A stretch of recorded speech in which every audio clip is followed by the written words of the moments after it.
नमस्कार दोस्तों, Aarav study point में आप सभी का स्वागत है। तो दोस्तों कैसे हैं आप सभी? आशा करते हैं आप सभी अच्छे होंगे और स्वस्थ होंगे।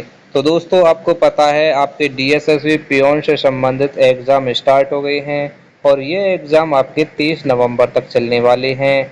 आपको बता दें पियोन के एग्ज़ाम में आपके मैथ से संबंधित 25 क्वेश्चन पूछे जाएंगे और इसी बात को ध्यान में रखते हुए हम आपके लिए आपकी परीक्षा से संबंधित मैथ्स के 25 क्वेश्चन ऐसे लेकर आए हैं आपकी परीक्षा के लिए बहुत ही इम्पोर्टेंट होने वाले हैं।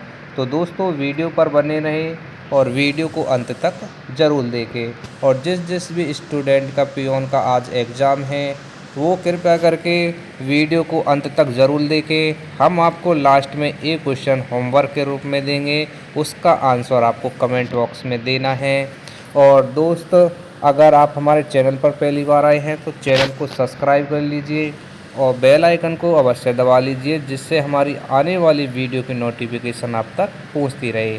और टेलीग्राम ग्रुप को ज्वाइन कर लीजिए, वहां पर एक दूसरे के साथ आप क्वेश्चन को शेयर करने की कोशिश करें। ठीक है, तो अब चलते हैं अपने प्रश्नों की तरफ। तो देखिए आज का जो पहला प्रश्न है वो क्या है। यहाँ पर बोला गया है कि एक व्यापारी ने 800 रुपये किसी व्यवसाय में 8 महीने के लिए निवेश किए। उसके मित्र ने 12,000 रुपये 6 महीने के लिए लगाए। लाभ में उनका बाँट अनुपात क्या होगा? तो देखिए ऐसे क्वेश्चनों को कैसे सोल्व करते हैं।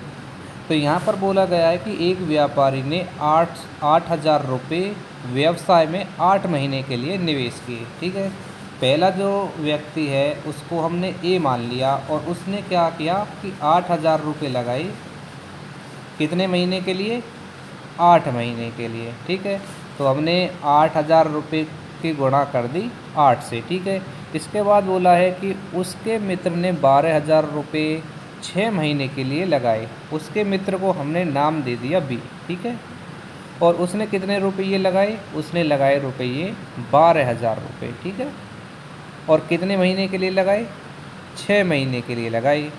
तो देखिए ए ने कितने रुपए लगा दिए टोटल? तो 8 की गुणा कर दो 8,000 में तो कितना हो जाएगा? 64,000।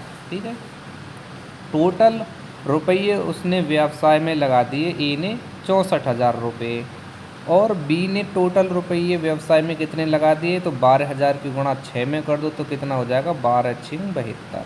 ठीक है, तो 72,000 रुपये लगा दिए उसके मित्र ने। ठीक है, अब देखिए इसको अनुपात में बना लो। देखिए यहाँ पर 3 जीरो से 3 जीरो कट जाएंगे। ठीक है, अब इनका हमें क्या निकालना है? उनके लाभ का अनुपात निकालना है। ठीक है, तो देखिए ए ने 64,000 रुपये लगाए थे, बी ने 72,000 रुपये लगाए थे, तो ए को कम लाभ होगा, बी को अधिक लाभ होगा। अब 64 और 72 को डिवाइड कर लो संख्या से। तो देखिए हमने 64 को 8 से काट दिया तो कितनी बार कट गया? 8 बार। 8 8 64 और 72 को 8 से काट दिया तो कितनी बार कट गया? 8 नाम 72। ठीक है, दोनों के बीच में अनुपात लगा दो। देखिए अब 8 और 9 एक ऐसी संख्या है जो केवल अपने से ही कटेंगी, अन्य किसी संख्या से नहीं कटेंगी। ठीक है, तो देखिए इनके जो लाभ का अनुपात कितना निकल के आ गया? इनके लाभ का अनुपात निकल के आ गया 8:9। तो देख लीजिए ये 8:9 कौन से विकल्प में है? तो ये है आपका ऑप्शन बी में। ठीक है, तो आपका आंसर हो जाएगा ऑप्शन बी 8:9। तो फ्रेंड्स हमारे पढ़ाने का तरीका आपको कैसा लगा कमेंट बॉक्स में अवश्य बताना है। ठीक है, और आपको बता दें ये पियोन के एग्ज़ाम में से संबंधित मैथ्स का तीसरा पार्ट है और यदि आपको इसके पहले और दूसरे पार्ट भी देखने हैं तो हमारे वीडियो के डिस्क्रिप्शन में से जाकर देख सकते हैं। अगर आपको डिस्क्रिप्शन में ना भी मिले तो आप चैनल पर जाकर से उन दोनों वीडियो को देख लीजिए। दोनों के दोनों वीडियो आपके एग्ज़ाम की दृष्टि से बहुत इम्पोर्टेंट होने वाले हैं। ठीक है, तो अब बढ़ते हैं अगले क्वेश्चन की तरफ, क्वेश्चन नंबर 2 की तरफ। ठीक है, तो देखिए क्वेश्चन नंबर 2 में क्या कहा गया है कि किसी वस्तु का अंकित मूल्य 2,000 रुपये है और दो लगातार छूट 10% और 20% दी जाती है तो अंतिम विक्रय मूल्य क्या होगा? ठीक है, तो देखिए ऐसे क्वेश्चन को कैसे सोल्व करेंगे। तो यहाँ पर देखिए अंकित मूल्य कितना दे रखा है, 2000 रुपये। ठीक है, 2000 रुपये अंकित मूल्य दे रखा है और उस पर दो छूट दी गई हैं। पहली छूट कितने की दी गई है, 10% की। अगर उसने किसी ग्राहक को 10% की छूट दी है तो ग्राहक उसे कितने प्रतिशत में खरीद लेगा, तो उसे खरीद लेगा वो 90% में। ठीक है, तो 90 और नीचे कर दो 100 से डिवाइड। ठीक है, दूसरी छूट कितने की दे रखी है, 20% की। तो 20% की छूट देंगे तो कितना बचेगा, 80%। और 80% को कितना लिख देंगे, 80/100। ठीक है, इसको सोल्व कर लेंगे। सोल्व करने पर जो भी आंसर आएगा वो हमारा क्या हो जाएगा, विक्रय मूल्य। देखिए 20 चौके 80, 20 पंजे 100।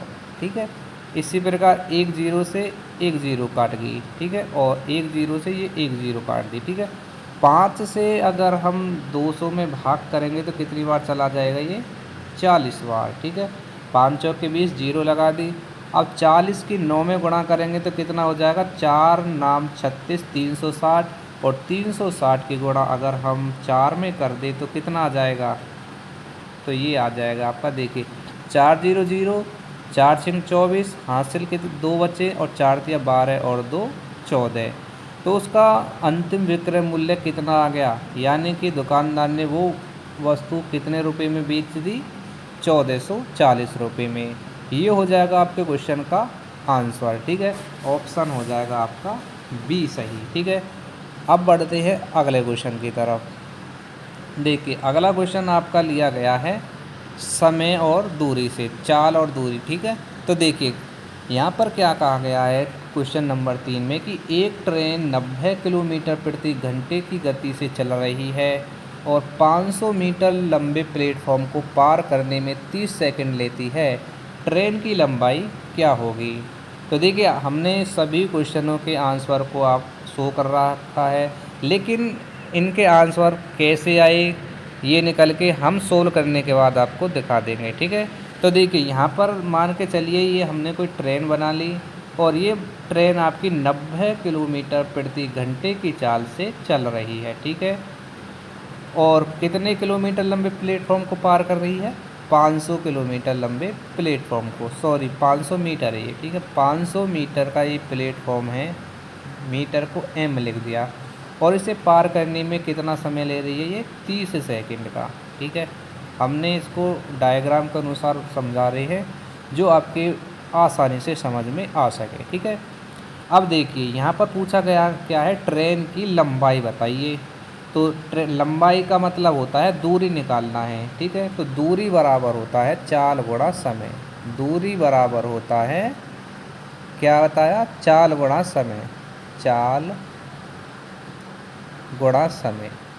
ठीक है, यहाँ पर लिख दो समय, समझ जाना। ठीक है, यहाँ पर थोड़ा सा मैंने एस से लिख दिया, इसका मतलब है दूरी बराबर चाल गुणा समय। अब देखिए दूरी कैसे निकालेंगे, तो चाल कितनी दे रखी है ट्रेन की, यहाँ पर लेके देते हैं 90 किलोमीटर प्रति घंटे। और देखिए किलोमीटर को यदि मीटर प्रति सेकंड में चेंज करना हो तो उसमें क्या करेंगे हम, 5/18 से कर देंगे मल्टीप्लाई। ठीक है, अब ये बनकर आ गई हमारी मीटर प्रति सेकंड में। ठीक है, गुणा का चिन्ह लगाइए।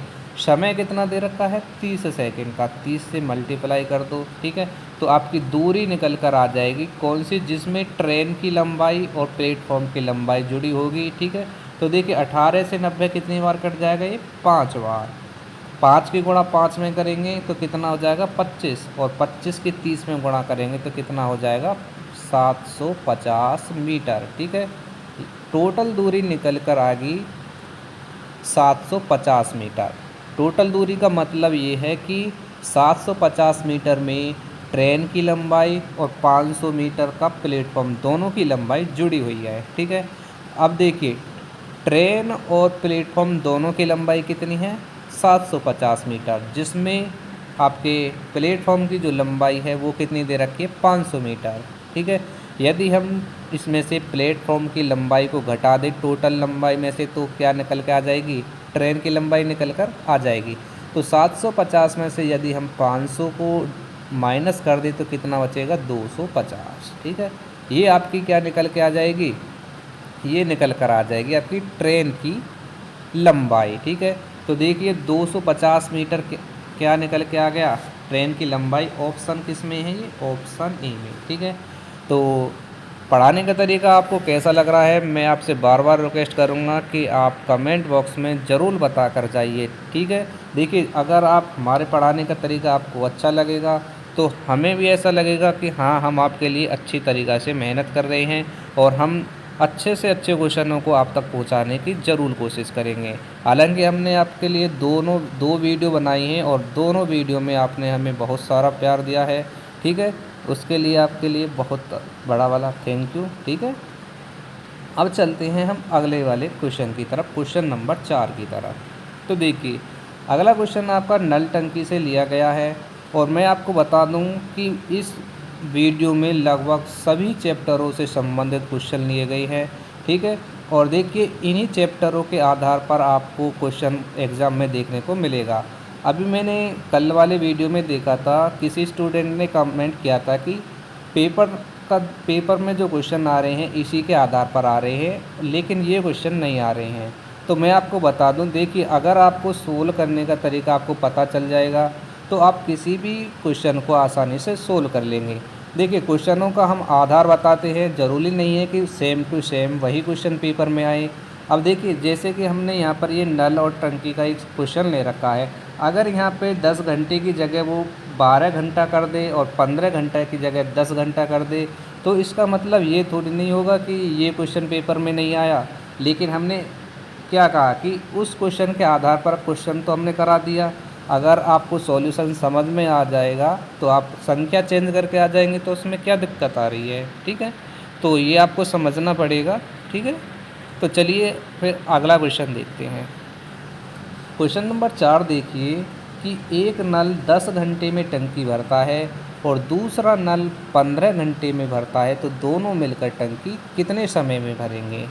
तो जब भी आपको ऐसा क्वेश्चन देखने को मिले कि दोनों से मिलकर कार्य करा रहा हूँ, तो ऊपर हम क्या करेंगे, गुणा कर देंगे और नीचे कर देंगे हम क्या, जोड़ कर देंगे। यानी कि प्लस, जो संख्या दो संख्या दे रखी होंगी ऊपर दोनों संख्याओं की मल्टीप्लाई करनी है और नीचे दोनों संख्याओं को ऐड करना है। ठीक है, तो देखिए कितना हो जाएगा 10 गुणा 15 और नीचे कितना हो जाएगा, 10 और 15 को जोड़ देंगे तो कितना हो जाएगा 25। ठीक है, सोल्व कर लेंगे और क्वेश्चन का आंसर आपको मिल जाएगा। तो देखिए हमने क्या किया, 25 को 5 से काट दिया तो 5 बार गया और 15 को काट दिया 3 बार गया।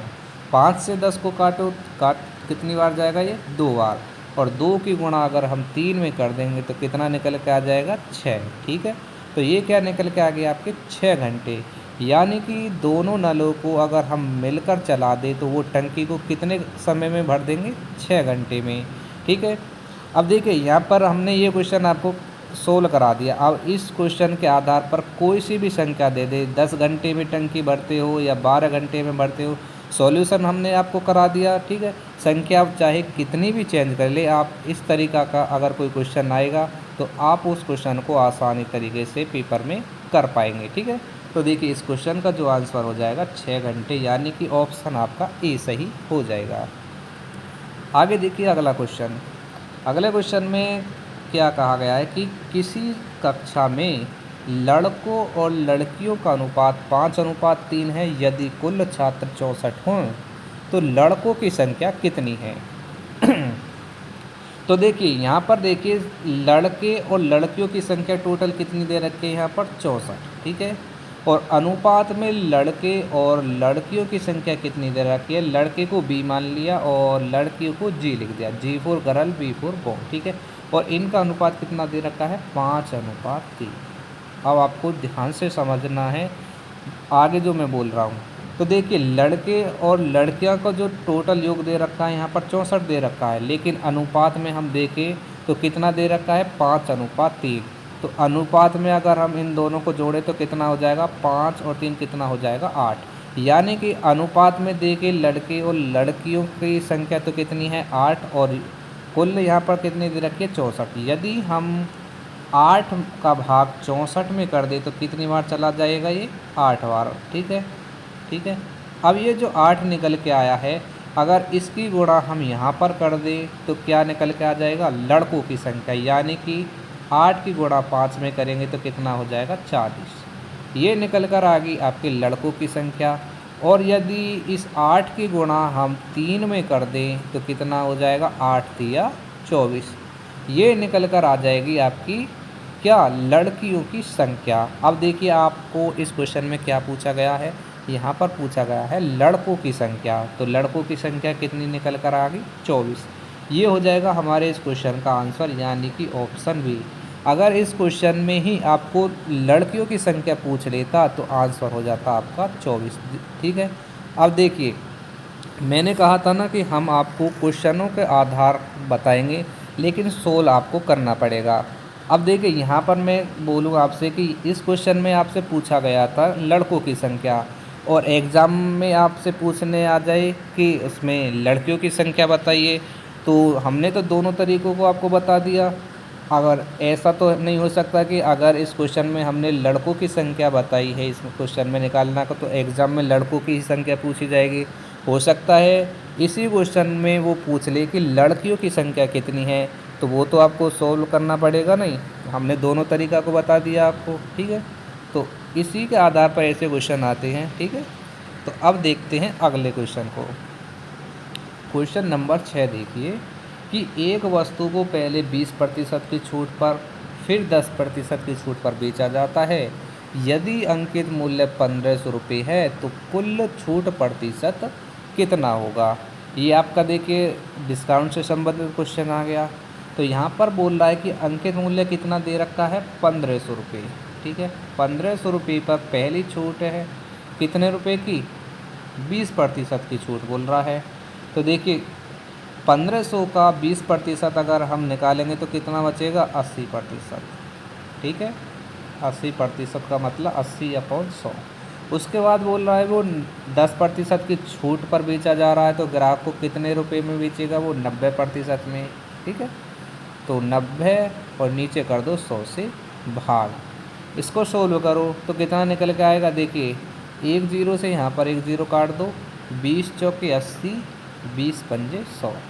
5 से 1500 कितनी बार कट जाएगा 500 बार।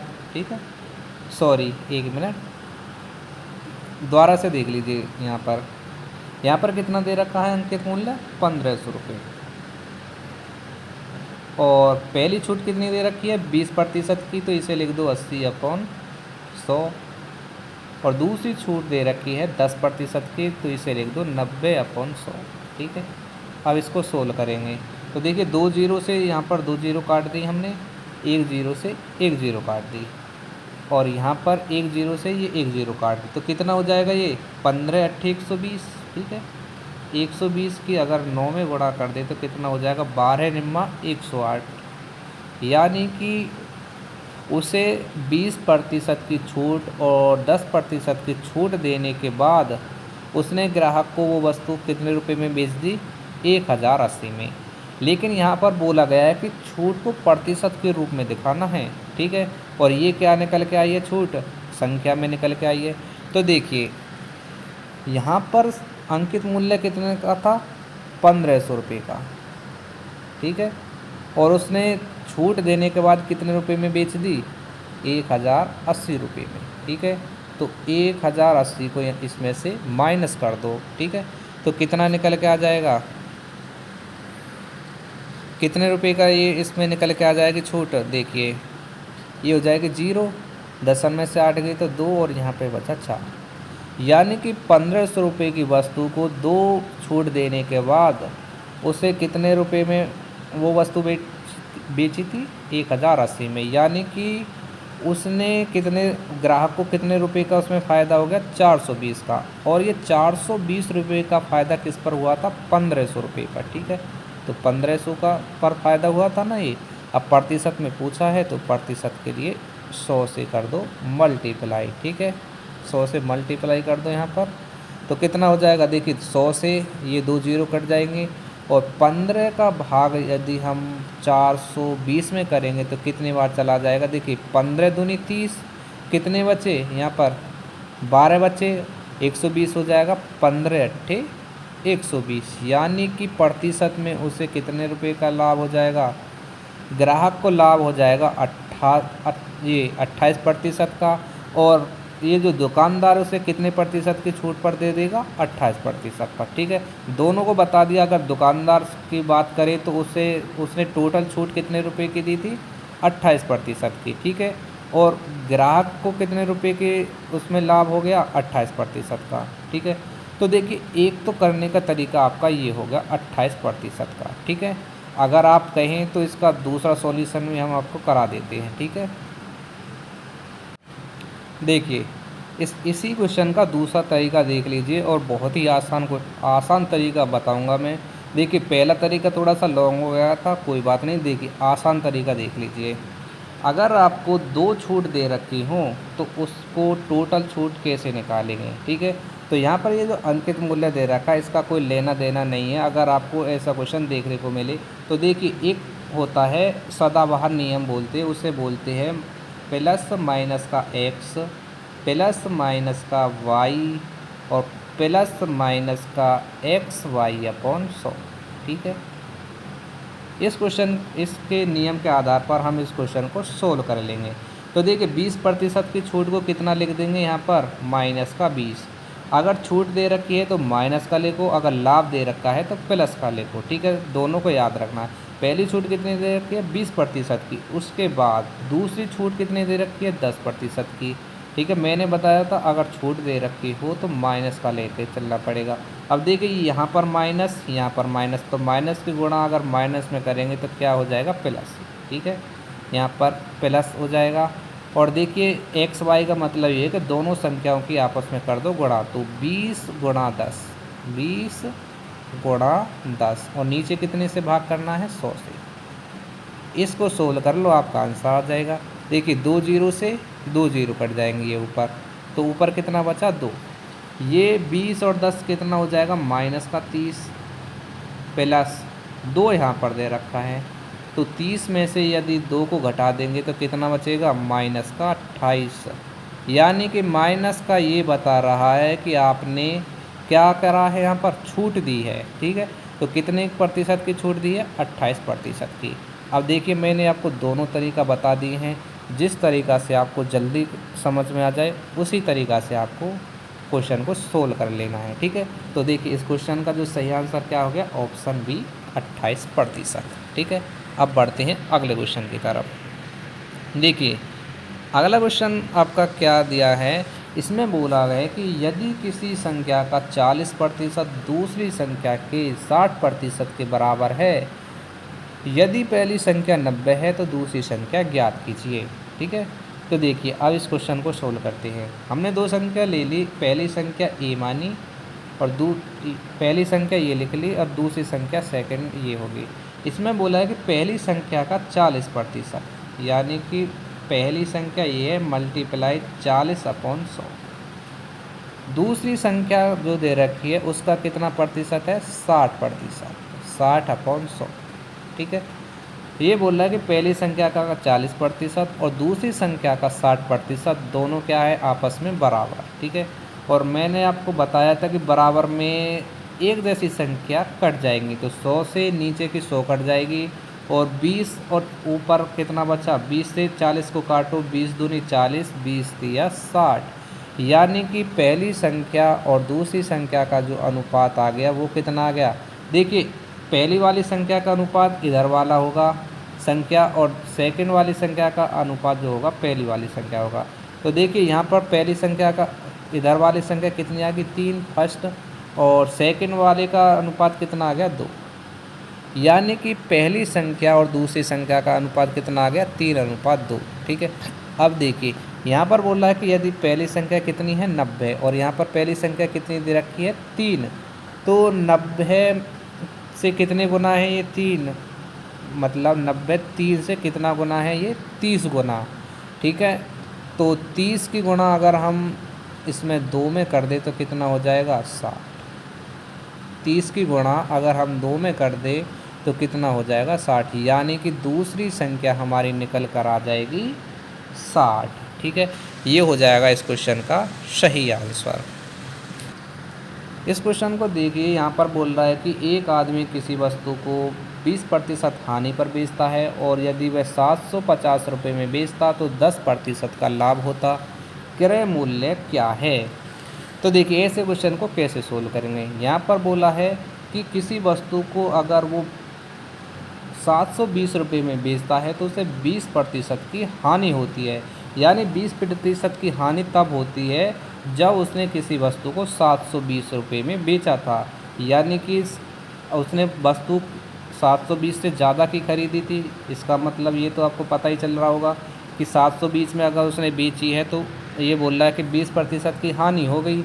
तो 720 से वो वस्तु ज़्यादा की थी, तो यहाँ पर लिखो क्या करेंगे 720 और हानि कितने की हो रही है 20% की। 20% की हानि को लिखेंगे हम 80/100 और पीछे की तरफ जाना है तो यहाँ पर कर दो 100/80। ठीक है 100/80। आगे बोल रहा है कि उसे 10% का अगर लाभ कमाना है तो क्या होगा। देखिए एक मिनट, अब 10% के लाभ को कमाना है, आगे की तरफ जाना है तो यहाँ पर कर दो 110/100। 110/100 इसको सोल्व करो, आपका आंसर आ जाएगा। 100 से 100 को ख़त्म कर दो, 10 से 10 को ख़त्म कर दो और 8 नाम कितना हो जाएगा 72। ठीक है 8 नाम 72 हो गया और 11 की 9 में गुणा करेंगे तो कितना हो जाएगा 11 छिक्के 66, यानी कि 660 रुपये हो जाएगा इसका आंसर।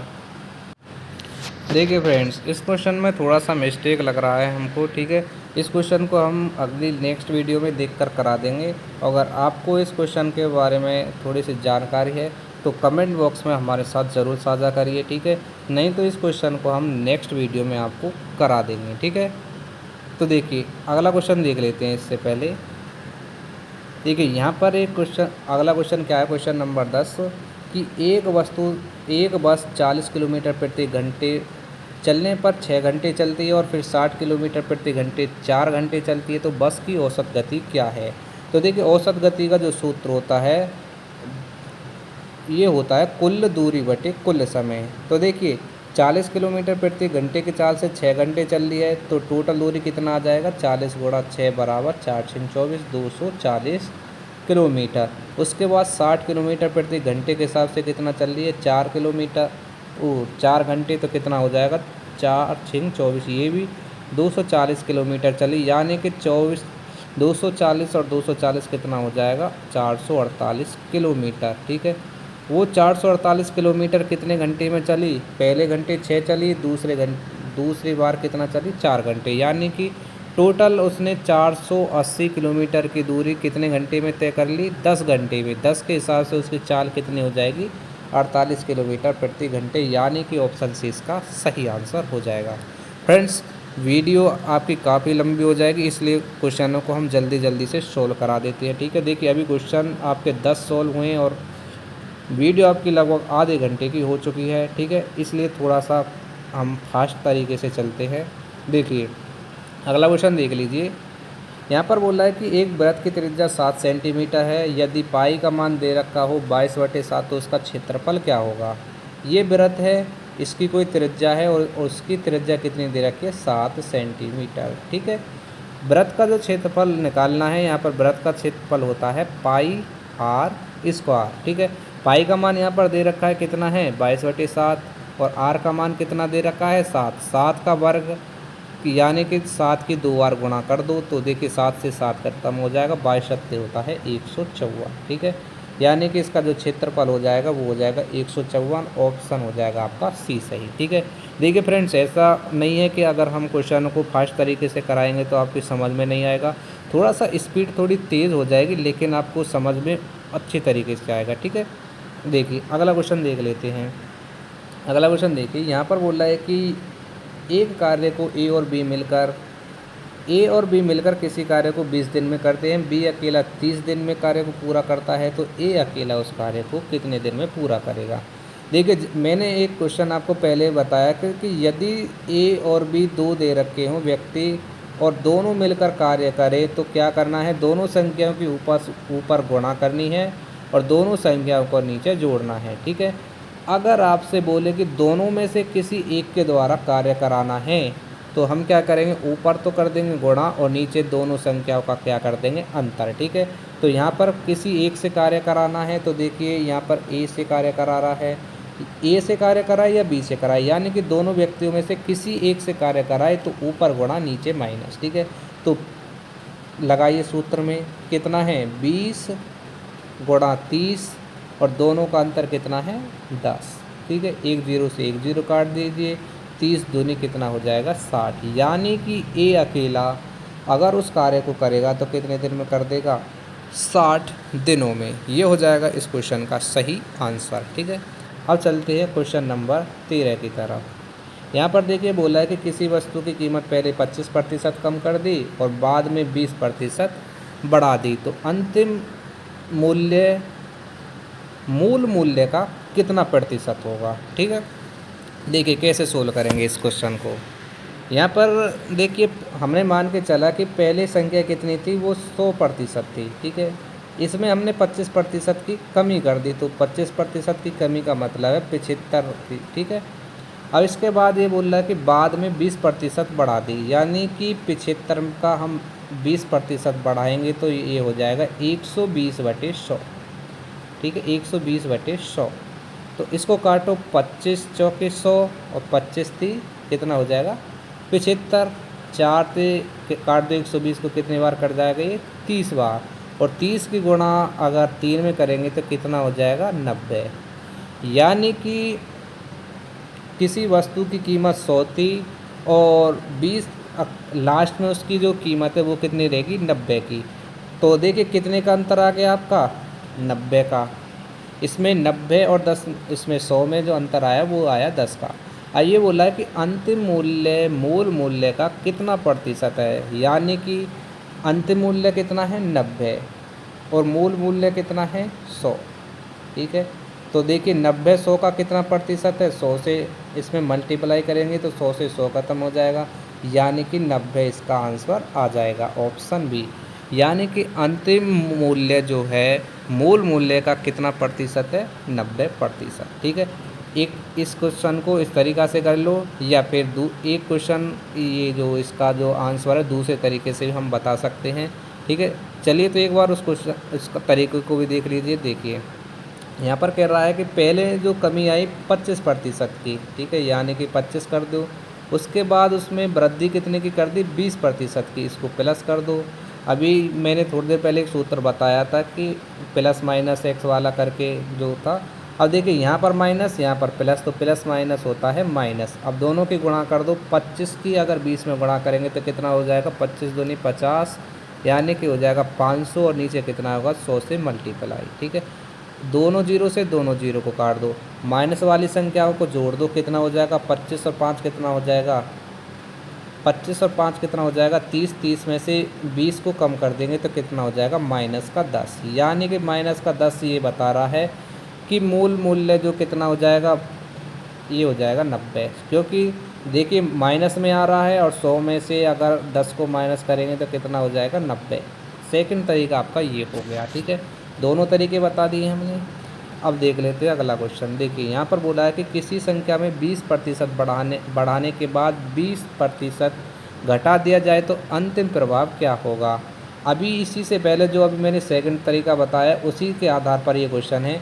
तो देखिए कैसे करेंगे, पहले संख्या को 20% बढ़ा दिया, उसके बाद उसी संख्या को 20% घटा दिया, प्लस माइनस कितना होता है माइनस, 20 की गुणा 20 में करेंगे तो कितना हो जाएगा 400 और नीचे कर दो 100 से डिवाइड। तो देखिए ये प्लस का ये माइनस का, 100 का अगर 400 में भाग करेंगे तो कितनी बार चला जाएगा ये 4 बार।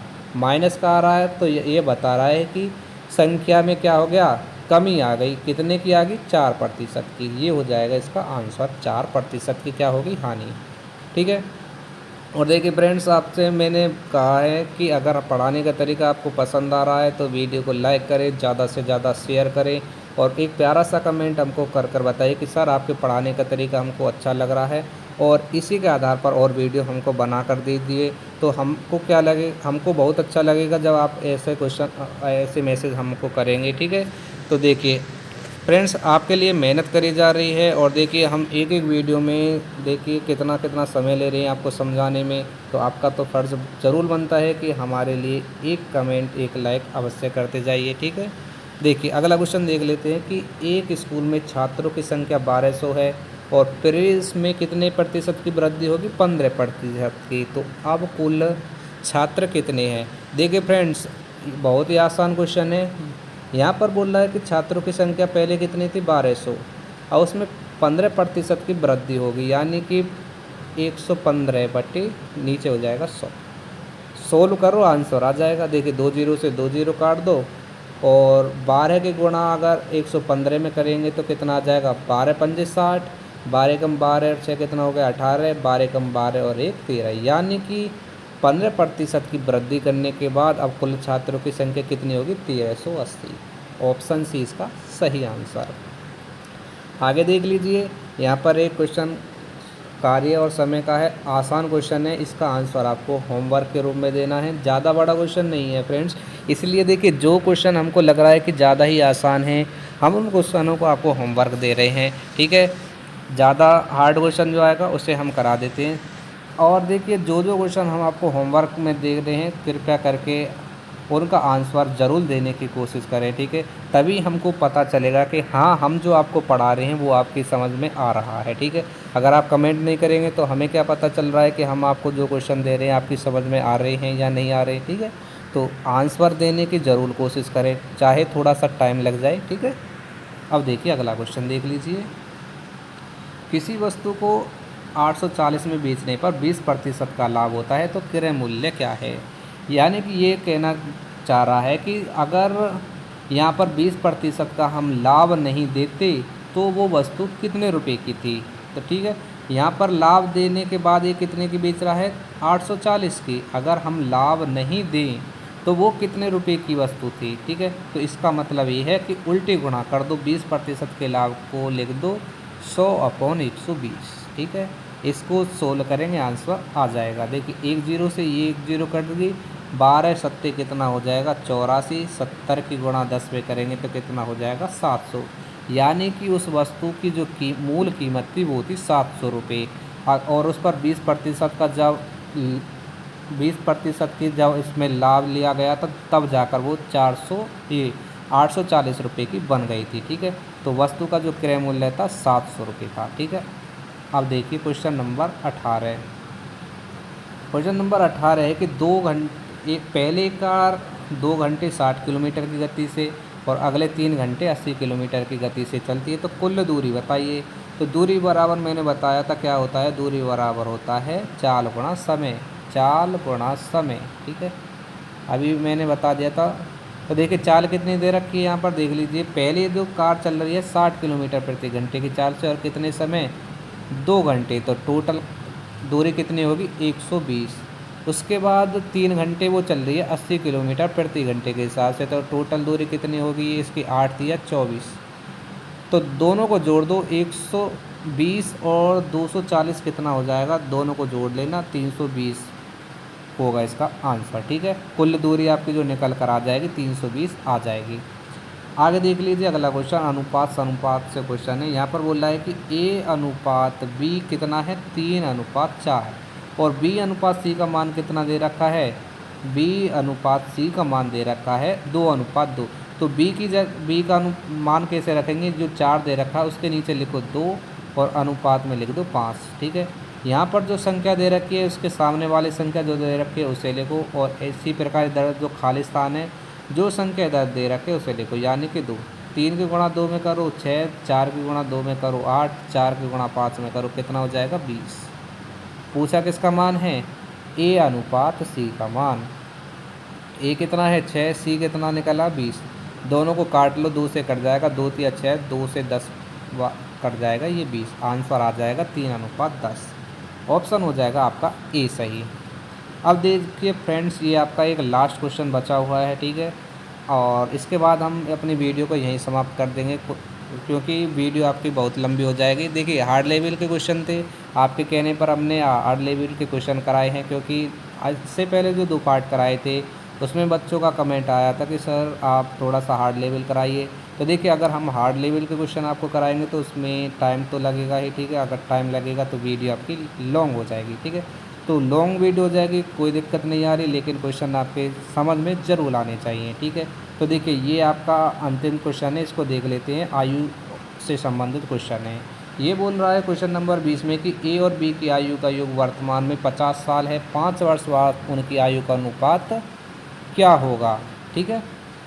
यहाँ पर बोला गया है कि ए और बी की आयु का योग कितना दे रखा है, वर्तमान आयु, 1 मिनट, ए और बी की आयु का योग वर्तमान में 50 साल है, ठीक है। आज उनकी आयु का योग यानी कि ए और बी इन दोनों की आयु का योग कितना है, 50। अब ये बोल रहा है कि 5 साल बाद उनकी आयु का अनुपात कितना हो जाएगा। देखिए फ्रेंड्स, आपको एक बात बता दें कि ये क्वेश्चन जो दे रखा है वो आपका क्वेश्चन जिस आधार पर ये क्वेश्चन उसमें पूछा गया है, ये क्वेश्चन आपका हो जाएगा गलत, ठीक है। अगर विकल्प के अनुसार चलेंगे तो आंसर सही हो जाएगा, लेकिन मान के चलिए अगर आपको विकल्प नहीं दे रखे हों तो कैसे पता चलेगा कि ये क्वेश्चन सही है। देखिए अब हमने गलत कैसे बताया है, देख लीजिए। यहाँ पर बोल रहा है कि ए और बी की आयु का योग कितना है, 50, ठीक है। अब ये बोल रहा है कि 5 वर्ष बाद उनकी आयु का अनुपात क्या होगा। अब 5 वर्ष बाद उनकी आयु का अनुपात तो तभी पता चलेगा ना कि जब ए और बी की आयु का पता चल जाए। हमें क्या पता कि इस 50 दोनों की आयु का जो योग 50 है, इसमें हमें क्या पता चल रहा है कि इसमें ए की आयु कितनी है, बी की आयु कितनी है, ठीक है। यहाँ पर देखिए विकल्प दे रखे हैं तो पता चल गया, ये यानी कि सी विकल्प दे रखा है। अगर ए की आयु हमने 31 मान ली, बी की आयु हमने कितनी मान ली, 19, और टोटल योग कितना होगा, 50। अगर विकल्प के अनुसार चलेंगे तो ये आंसर आपका निकल के आ जाएगा, नहीं तो ये क्वेश्चन किसी भी कीमत पर आप सोल्व नहीं कर पाएंगे, ठीक है। तो देख लीजिए विकल्प के अनुसार अगर यहाँ पर दे रखा है तो विकल्प के अनुसार देख लीजिए, तो 31 और 19 कितना हो गया, 50। अब ये बोल रहा है कि 5 वर्ष बाद उनके आयु का अनुपात कितना हो जाएगा। देखिए 31 में 5 जोड़ेंगे तो कितना हो जाएगा, 36, और इसमें 19 में अगर 5 जोड़ेंगे तो कितना हो जाएगा, 19 और 5 कितना हो जाएगा, 24। अब इनका अनुपात देख लीजिए कितना आ जाएगा। तो देखिए 6 चौके 24, 6 तिंग 36 हो जाएगा, यानी कि 3:2। पिता की आयु कितनी हो जाएगी, पिता का अनुपात यहाँ पर पिता और बेटा जो दे रखा है इनका अनुपात हो जाएगा 3:2, ठीक है। अगर यहाँ पर विकल्प के अनुसार चलेंगे तो ही इसका आंसर कर पाएंगे, नहीं अन्यथा इसका जो किसी भी कीमत पर आप सोल्व नहीं कर पाएंगे, ठीक है। तो कुछ क्वेश्चन ऐसे होते हैं जिनको हमें विकल्प के अनुसार करना होता है, ठीक है दोस्तों। तो वीडियो कैसी लगी कमेंट बॉक्स में अवश्य बताएं। तो मिलते हैं फिर नेक्स्ट वीडियो में। और हाँ, आपको बता दें कि आज शाम को 5 बजे आपको रीजनिंग की क्लास भी करा दी जाएगी। बच्चों का कहना था कि मैथ और रीजनिंग दोनों के क्वेश्चनों को कराइए। देखिए हमने अभी आपके मैथ और रीजनिंग के क्वेश्चनों को पढ़ाने का स्टार्ट किया है, तो हो सकता है देखिए फ्रेंड्स 1 से 2 क्वेश्चनों में अगर हमसे मिस्टेक हो जाए तो उसके लिए सॉरी, ठीक है। हालांकि हम ऐसा करेंगे नहीं, थोड़ा सा टाइम लग जाएगा। अगर क्वेश्चन में ही कोई मिस्टेक आएगी तो उसका हम कह नहीं सकते, ठीक है। ये देखिए हम क्वेश्चन टाइप करते हैं, हो सकता है उसमें से कोई संख्या मिस हो जाए जिसके आधार पर हो सकता है उस क्वेश्चन का आंसर हम देने में असमर्थ रहें, ठीक है। तो वीडियो को ज़्यादा से ज़्यादा शेयर करें और कमेंट बॉक्स में अवश्य बताना है वीडियो आपको कैसी लगी। और जो जो क्वेश्चन हमने आपको होमवर्क में दिए हैं उसका आंसर आपको अवश्य देना है, ठीक है। हम आपके कमेंट्स का इंतज़ार करेंगे। देखते हैं कि किस किस स्टूडेंट का वीडियो में पूरी तरीक़ा से ध्यान था, ठीक है। तो चलिए फिर मिलते हैं नेक्स्ट पारी में। और देखिए हम आपको बता दें इस चैनल पर डेली आपको DSSB पियोन के एग्ज़ामों की शिफ्टों का रिव्यू कराया जाता है, तो वीडियो को देखना नहीं भूलें। और देखिए आज जिस स्टूडेंट का फर्स्ट, सेकंड और थर्ड पाली में एग्ज़ाम होता है उन स्टूडेंट से रिक्वेस्ट है कि हमारे चैनल पर या हमारे टेलीग्राम ग्रुप पर जो भी क्वेश्चन आपको याद होते हैं उन अपने शिफ्टों के क्वेश्चनों को हमारे टेलीग्राम ग्रुप पर शेयर करने की कोशिश ज़रूर करिए, ठीक है फ्रेंड्स। तो मिलते हैं नेक्स्ट वीडियो में, जब तक के लिए जय हिंद जय भारत।